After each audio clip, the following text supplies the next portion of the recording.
यावत्कर्म समाप्ति स्यात् तावत्त्वं सुस्थिरोऽध्वः दीपधारायन्नमं पादुर्पात्रमुदा कीर्तयन्ति शबक्त्या भगवते श्री समलेश्वर्यै शरणारविन्दे मंत्रपुष्पाञ्जलि समर्पयामि। बोलो समलेश्वरी निर्धारण करिछु। एठी हमर गोटे नियारा परंपरा रही बहु दिन चलुची मत जना ना आज्ञा को भी जना ना कारण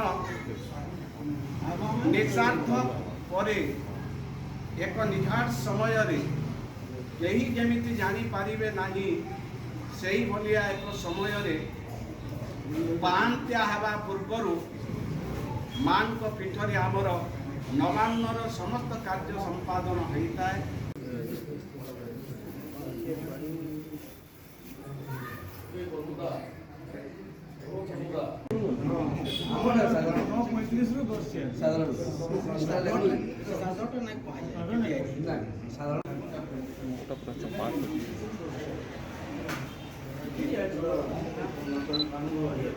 आज्ञा मो प्राध्यापक चूड़ामणि रथ आज आमर लग्न निर्धारण है नुआखाई नवान्न एठी यही समलेश्वरी एक नियारा परंपरा रही एक निझाड़ समय रे सुनसान समय रे केही देखि पारिबे नाही सेहीपरि एक समय रे अर्थात 7 तारीख निषार्ध परे 8 तारीख 8/9/2024 पाहांत्या हेबा पूर्वरु ऋषि पंचमी आसीबा पूर्वरु एठी मां पीठरे आमे नवान्न भोग अर्पण करिबु।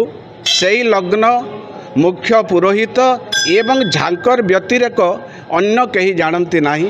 सही परंपरा बजाय रही जेते दिन पर्यंत यही संस्कृति वंचित ये आमे बरगढ़वासी समस्त समलेश्वरी चरणाश्रित थिबा भक्त मानक पई सर्वसाधारण एक लग्न निर्धारण करिचु तुला लग्न जहाँकि अमृत बेलार शेष स्पर्श दौची 9:35 गते एवं 10:04 पूर्वाह्न 10:04 मध्य सर्वसाधारण निज निज इष्ट देवादेवी ठारे नवान्न भोग अर्पण करी से माने नवान्न खाई पारिबे।